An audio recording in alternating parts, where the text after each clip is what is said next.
Bismillahirrahmanirrahim. Assalamualaikum warahmatullahi wabarakatuh. Bersua dalam berita perdana malam ini, saya Razikin Abdullah. Saya Umi Masitas Osman. Berita utama malam ini. Kebawah Duli Yang Maha Mulia Paduka Seri Baginda Sultan dan Yang di-Pertuan Negara Brunei Darussalam bertitah mengingatkan mengenai pentingnya wawasan Brunei 2035 diberikan perhatian sewajarnya.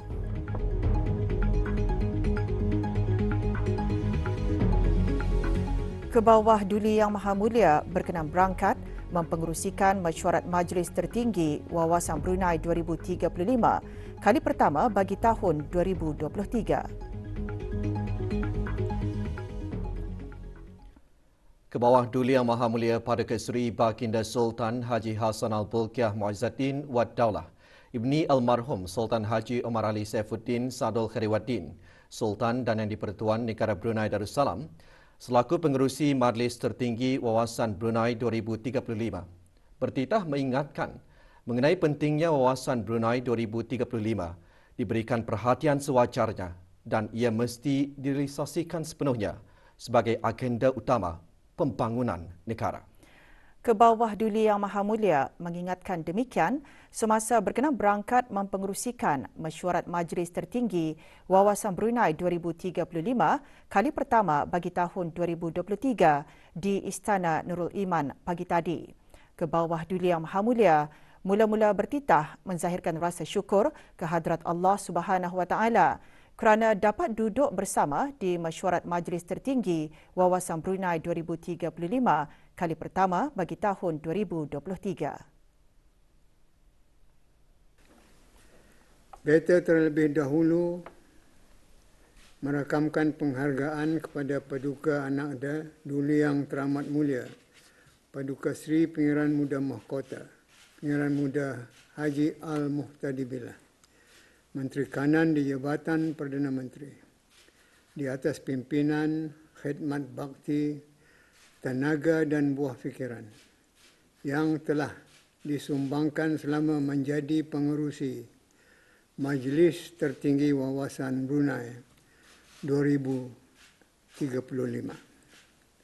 Di kesempatan ini juga, beta ingin mengucapkan tahniah kepada semua ahli di atas perlantikan semula dan perlantikan baru dalam Majlis Tertinggi Wawasan Brunei 2035. Begitu juga, beta merakamkan penghargaan dan terima kasih kepada mantan ahli-ahli Majlis Tertinggi Wawasan Brunei 2035 di atas sumbangan-sumbangan yang telah diberikan. Kebawah Duli Yang Maha Mulia bertitah, Wawasan Brunei 2035 merupakan aspirasi baginda sendiri bagi melihat pembangunan negara berjalan lancar. Pengemaskinian keahlian Majlis Tertinggi Wawasan Brunei 2035 adalah merupakan wadah strategik yang beta harapkan akan menjadikan majlis sebagai landasan utama whole of government. Dengan adanya keahlian semua menteri-menteri kabinet diharapkan akan dapat mencetuskan pemikiran besar serta transformatif ke atas menjana kesejahteraan rakyat dan penduduk, serta memastikan kemakmuran negara dipertahankan. Beta menaruh harapan yang tinggi kepada ahli-ahli yang baru dilantik untuk memberikan sokongan padu bagi menjayakan wawasan Brunei 2035. Wawasan Brunei 2035 adalah merupakan aspirasi Beta sendiri bagi melihat pembangunan negara berjalan lancar. Pada awalnya, titah baginda, wawasan diterbitkan melalui Badan Perancangan Jangka Masa Panjang bagi merancang pembangunan negara dalam tempoh 30 tahun ke hadapan. Beta difahamkan, pelbagai usaha sudah pun dijalankan bagi merealisasikan wawasan 2035 ini. Namun persoalannya, sejauh manakah usaha telah berhasil sedang tempoh cuma tinggal 12 tahun sahaja lagi. Dalam keadaan dunia sangat sukar diramal, maka negara Brunei Darussalam juga tidak terkecuali dari menghadapi kesan-kesan global seperti konflik geopolitik, penularan wabak coronavirus, dan situasi ekonomi tidak menentu.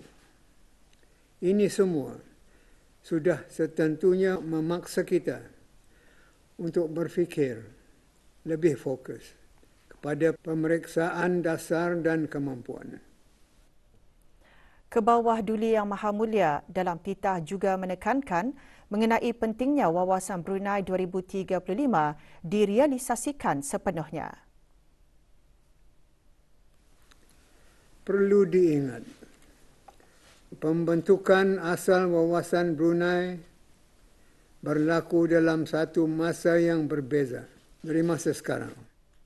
Oleh itu, untuk melihatnya sentiasa relevan dan unggul, maka kita perlu memastikan apa yang dirancang akan tetap kekal sebagai sasaran.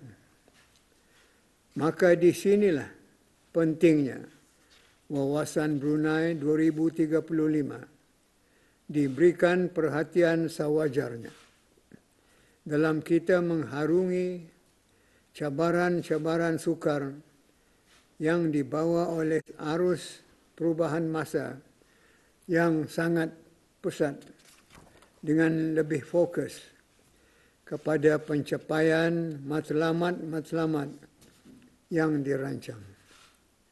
Kita tidak mahu wawasan Brunei 2035 hanya tinggal retorik sahaja sebagai satu angan-angan kosong, tetapi kita mahu ia mesti direalisasikan sepenuhnya sebagai agenda utama pembangunan negara.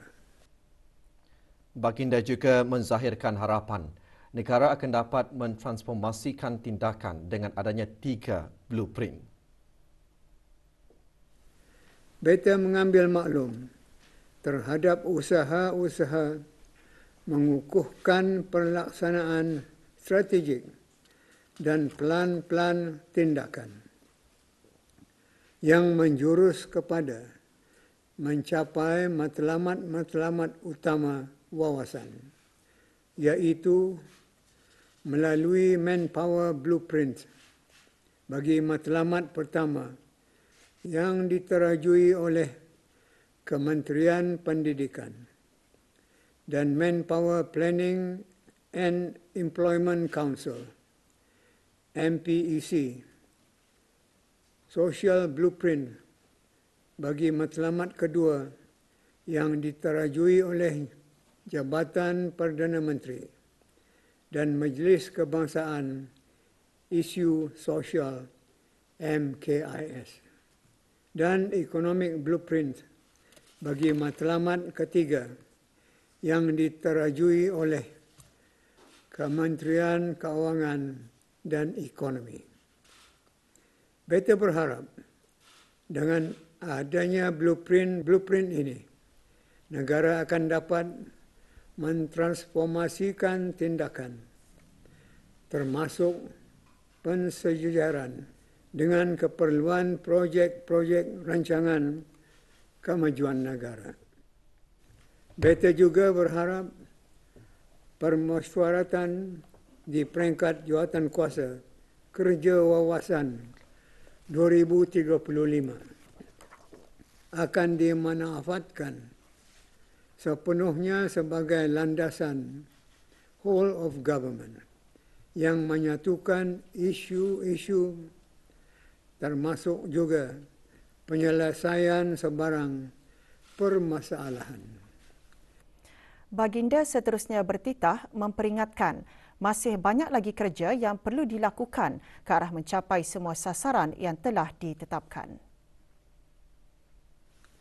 Wawasan Brunei 2035 adalah merupakan harapan tinggi rakyat dan penduduk negara ini untuk melihat tindakan-tindakan yang diambil melalui majlis tertinggi ini akan lebih fokus kepada kepentingan rakyat, people-centric.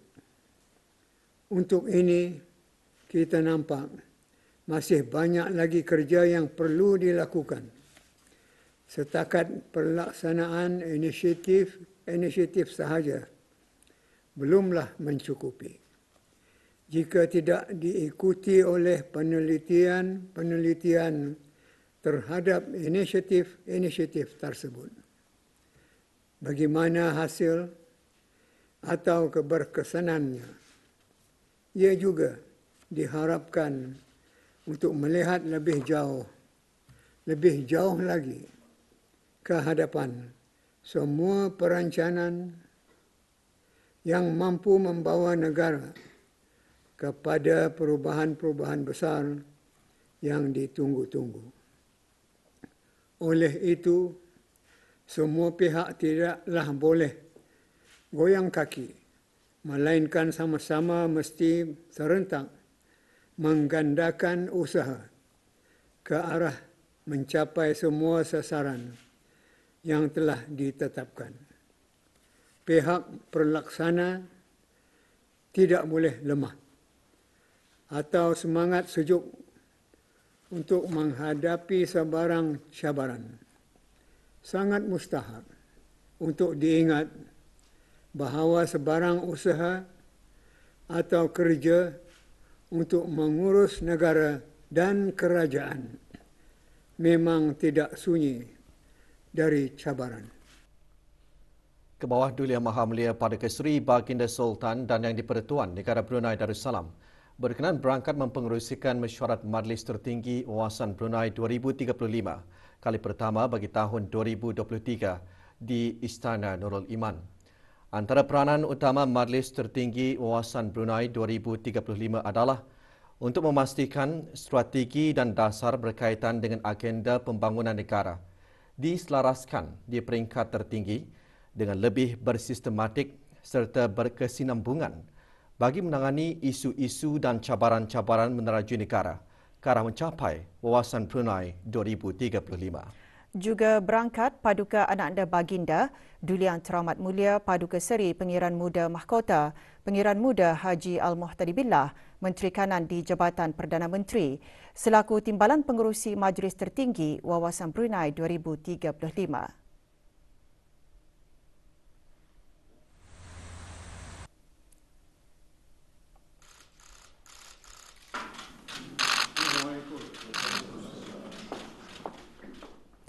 Sebelum mesyuarat bermula, Surah Al-Fatihah dan doa selamat dibacakan oleh Yang Berhormat Pihin Udana Khatib Datuk Paduka Seri Setia Ustaz Haji Awang Badarudin bin Pengarah Datuk Paduka Haji Awang Osman, Menteri Hal Ehwal Agama. Mesyuarat antara lain membincangkan mengenai perkembangan Wawasan Brunei 2035 yang merangkumi Economic Blueprint, Manpower Blueprint dan Social Blueprint serta rancangan masa depan.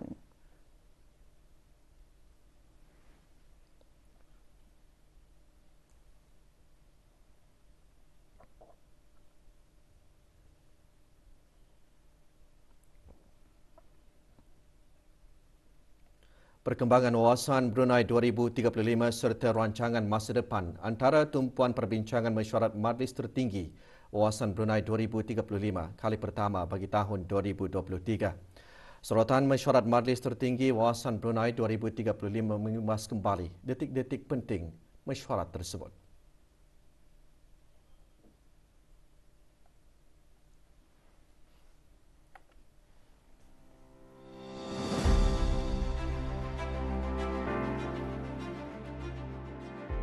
Wawasan Brunei 2035 adalah merupakan aspirasi beta sendiri bagi melihat pembangunan negara berjalan lancar.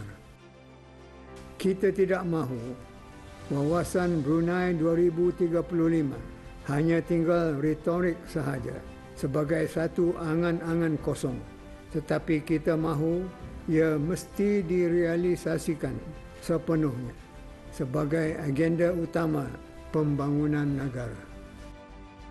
Semua pihak tidaklah boleh goyang kaki, melainkan sama-sama mesti serentak menggandakan usaha ke arah mencapai semua sasaran yang telah ditetapkan.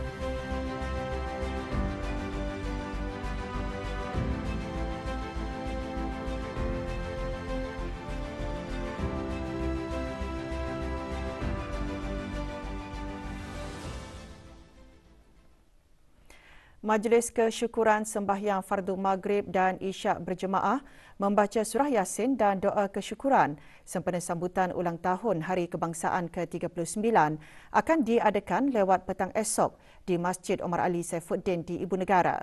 Bagi memastikan acara berjalan dengan lancar, Jawatan Kuasa Kerja Acara Keagamaan berkenaan membuat tinjauan persediaan bagi acara tersebut petang tadi. Hadir yang berhormat Pihin Udana Khatib Datuk Paduka Seri Setia Ustaz Haji Awang Badarudin bin Pengarah Datuk Paduka Haji Awang Osman, Menteri Hal Ehwal Ugama, dan yang berhormat Datuk Seri Setia Awang Haji Nazmi bin Haji Muhammad, Menteri Kebudayaan Belia dan Sukan.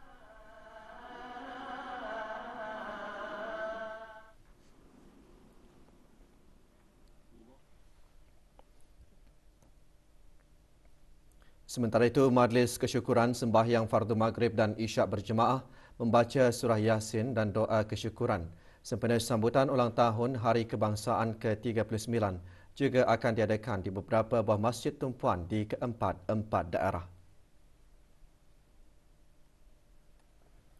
Di daerah Brunei dan Muara, masjid yang menjadi tumpuan Jami Asri Hasan Al-Bolkiah Kampung Kiarong, Masjid Hasan Al-Bolkiah Kampung Mentiri, Masjid Al-Amirah Al-Hajah Mariam Kampung Jerudong, Masjid Muhammad Bolkiah Kampung Serusup, Masjid Sultan Sharif Ali Mukim Sengkurong, Masjid Al-Muhtadi Billah Kampung Sungai Kebun, Masjid Setia Ali Pekan Muara dan Masjid RPN Lambak Kanan. Di daerah Blaid, Masjid Muhammad Jamalul Alam Kuala Blaid, Masjid RPN Kampung Pandan Kuala Blaid dan Masjid Pekan Seria. Manakala di daerah Tutong akan tertumpu di Masjid Hasan Al-Bolkiah Pekan Tutong dan Masjid Utama Muhammad Saleh Pekan Bangar menjadi tumpuan majlis di daerah Temburong. Pada jemputan, jawatan kuasa dan orang ramai akan hadir ke Masjid Omar Ali Saifuddin dan masjid-masjid tumpuan yang lain dinasihatkan untuk melakukan ujian ART di rumah masing-masing dan memuat naik keputusan ART ke aplikasi BruHealth, menunjukkan keputusan ART yang negatif melalui aplikasi BruHealth kepada penyambut tetamu atau ahli jawatan kuasa yang bertugas. Individu yang mempunyai gejala-gejala seperti demam panas, batuk, selesma dan masalah pernafasan dinasihatkan untuk tidak menghadiri majlis. Sambutan ulang tahun Hari Kebangsaan ke-39 akan diadakan Khamis ini dengan Perhimpunan Agong di Taman Haji Semuda Omar Ali Saifuddin, Bandar Seri Begawan. Sehubungan itu, bagi memastikan persembahan berjalan lancar dan teratur, pagi tadi diadakan latihan bersepadu. Tema sambutan tahun ini dikekalkan seperti tahun lalu, iaitu menjayakan wawasan negara yang sememangnya masih kekal relevan kerana dalam perjalanan mencapai matlamat Wawasan Brunei 2035. Di samping itu, tema turut menekankan warisan budaya sebagai jati diri bangsa yang sentiasa relevan dengan pembangunan negara dan bangsa. Hadir menyaksikan raptai Pengiran Datuk Seri Paduka Haji Muhammad Tashim bin Pengiran Haji Hassan, Timbalan Menteri Hal Ehwal Ugama.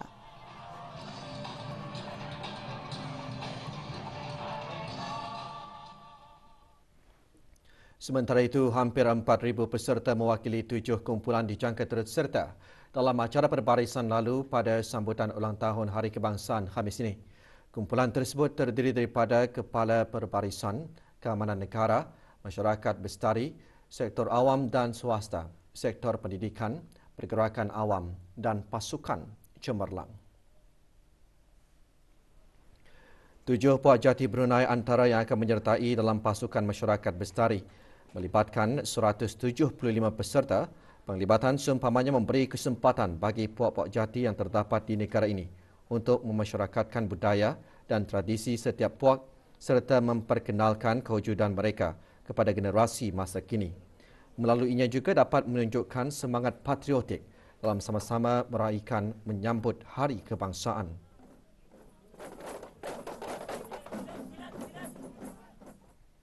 Rasa bangga mengikuti perbarisan pada setiap tahun, termasuklah tahun ini yang mana tadi mesti bersemangat kemerdekaan.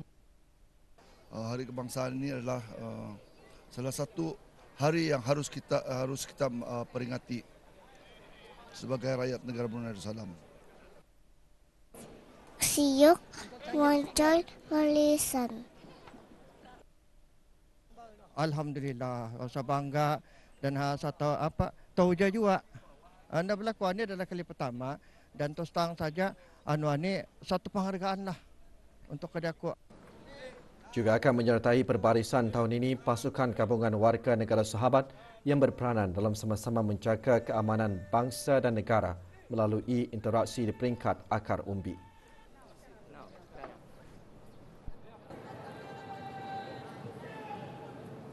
Kami berasa besar hati dapat menerima undangan ini dan kami gembira walaupun sedikit gemuruh. We wish to congratulate His Majesty on the occasions of National Day Brunei Darussalam. And then we are very happy, and then I wish Sultan and the people of Brunei Darussalam a happy 39th year anniversary. So hopefully this time everyone is healthy and we have a better year for 2023. Kami doakan mudah-mudahan senantiasa diberkahi oleh Subhanahu Wa Taala, Brunei makin maju dan jaya. Logo sambutan ulang tahun Hari Kebangsaan Negara Brunei Darussalam ke-39 tahun ini bermotifkan himpunan reka bentuk tradisional dan berbentuk utap lambang ketahanan bangsa yang matang berlandaskan warisan budaya sebagai jati diri bangsa.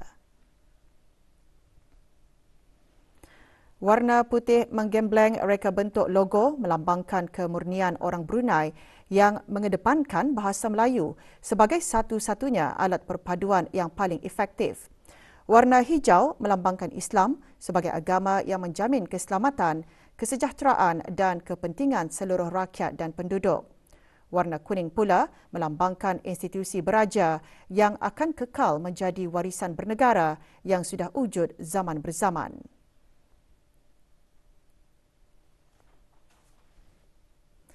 Bulatan luar bermaksud negara Brunei Darussalam sebagai negara yang merdeka dan berdaulat.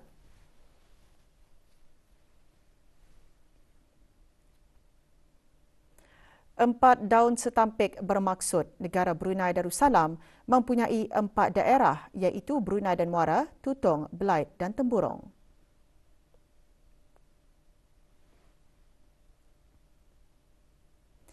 Lima permata hijau lambang 5 matlamat maqasid al-syariah yang perlu dipenuhi dalam mengekalkan negara Brunei Darussalam sebagai sebuah negara Melayu Islam beraja yang merdeka, berdaulat dan demokratik bersendikan kepada ajaran-ajaran agama Islam menurut Ahli Sunnah wal Jemaah.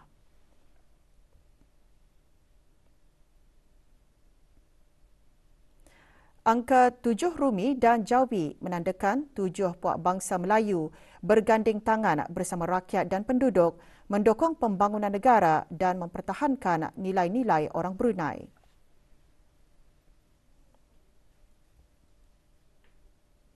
Lima kelopak bunga berwarna kuning mendukung panji-panji negara menandakan bahawa Melayu Islam Beraja mengalami 5 fasa iaitu pembentukan, kegemilangan, cabaran dan ketahanan ke arah pengukuhan dan pengukuhan. Logo merupakan hasil karya Pengiran Muhammad Fakrullah bin Pengiran Haji Hamdillah. Menyatukan orang-orang Melayu Brunei kita ni, anak-anak Brunei kita ni untuk berpaduan sesama berlainan bangsa. Walaupun kita ni lain background, berlainan bangsa, tapi masih ada semangat kita ni untuk bersatu padu menjayakan wawasan negara 2035. Bersempena dengan sambutan ulang tahun Hari Kebangsaan ke-39, rakyat dan penduduk bumi Darussalam bersama-sama menzahirkan kegembiraan dan keazaman agar negara terus aman dan makmur.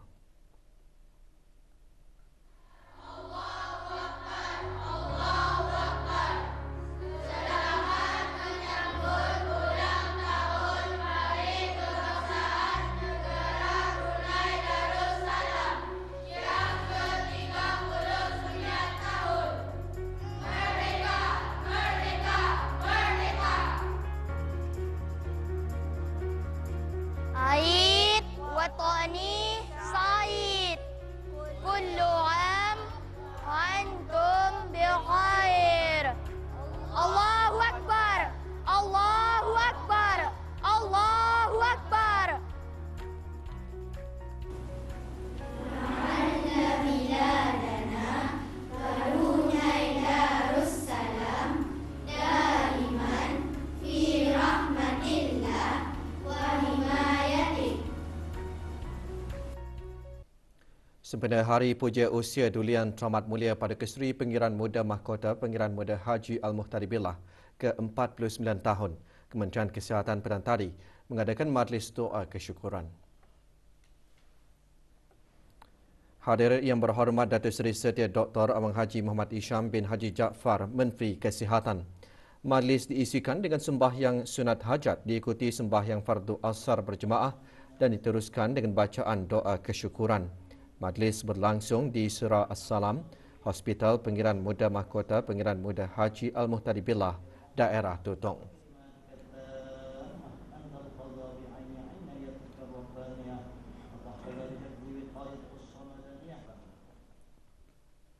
Bagi memperingati peristiwa Isra' dan Mikraj, Kementerian Pertahanan dan Angkatan Bersenjata di Raja Brunei ABDB petang tadi mengadakan sambutan berkenaan.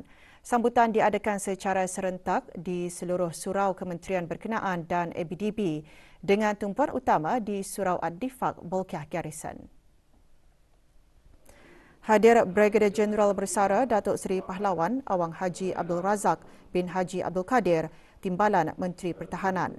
Antara pengisian majlis, ceramah khas bertajuk Bersabar, Berikhtiar, Bertawakal dan Berdoa Menghadapi Ujian, Sembahyang Meraih Reda Allah yang disampaikan oleh Awang Haji Badarudin bin Haji Basar dari Pusat Dakwah Islamiyah. Turut hadir Major Jeneral Datuk Paduka Seri Haji Muhammad Hazaimi bin Bul Hassan, Pemerintah ABDB.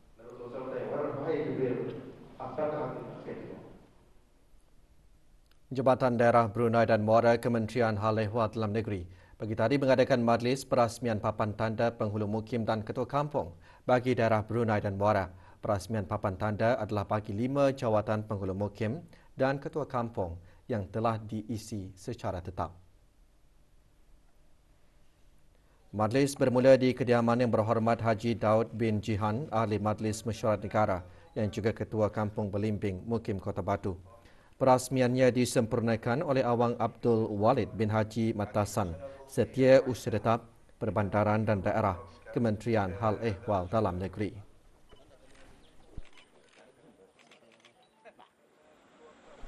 Majlis kemudian diteruskan di kediaman Yang Berhormat Awang Lawi bin Haji Lamat, Ahli Majlis Mesyuarat Negara yang juga Ketua Kampung Subuk Mukim Kota Batu.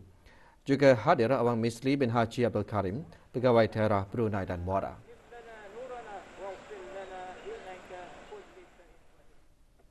Pelbagai kursus ditawarkan oleh Universiti Islam Sultan Sharif Ali Yunisa semasa hari terbuka bagi kampus Yunisa Cawangan Sinaut Daerah Tutong pagi tadi. Hari terbuka di kampus berkenaan bertujuan untuk mempromosi kampus Sinaut Yunisa serta memudahkan bakal pelajar yang berada di daerah Tutong dan Belait. Selain memberi gambaran dan pemahaman yang lebih jelas mengenai program-program pengajian yang ditawarkan, hari terbuka itu juga memberikan maklumat secara terperinci mengenai aktiviti-aktiviti co-kurikulum serta peluang berinteraksi secara langsung bersama tenaga akademik Yunisa.